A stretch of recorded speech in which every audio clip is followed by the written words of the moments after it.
Everyone, I am Jamaica Kratunday, and today I'm going to tackle about modernization or westernization. So it refers to the ways that social structures of modernity, capitalism, science, movies, music have spread throughout the world.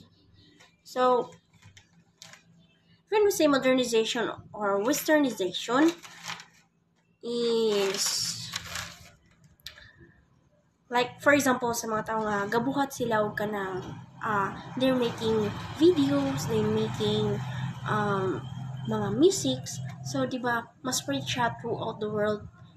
It's because of mga social medias. Di ba, we have gadgets, maka-open ta sa sa YouTube, di ba? So, mas mo spread yun ang kanang like kanang nahimo nila nga mga videos or mga musics. I mean, makatag siya sa tipo kalibutan throughout our gadgets. So that is the modernization.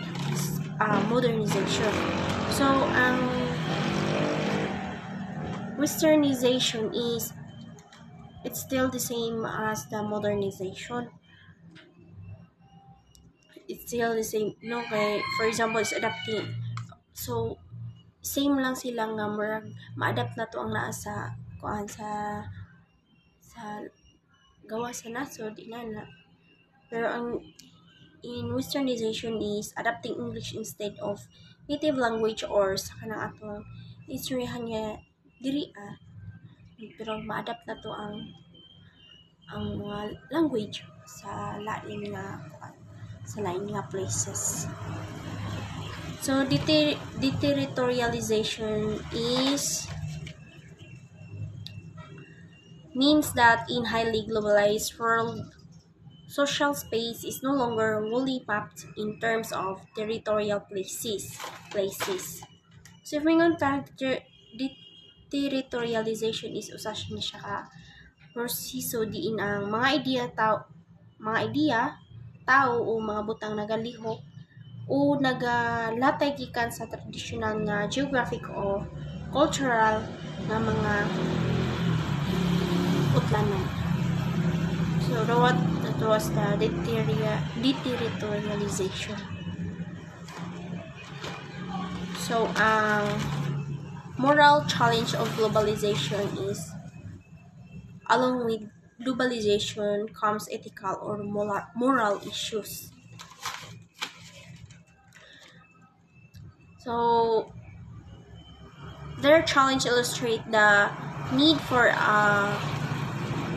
nuanced approach to globalizations that considers ethical applications and strives for policies promoting fairness, equity, and sustainability. So, more understandable naman yun ang moral challenge of globalization, di ba? Kasi gikomplete rin nga, along with globalization comes ethical or moral issue. So, dagan mga issues. Kasi, butin sa dilemmas.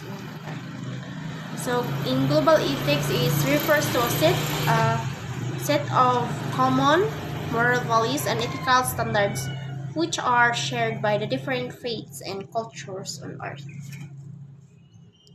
Nasa ato ang global ethics. And that's all. Thank you.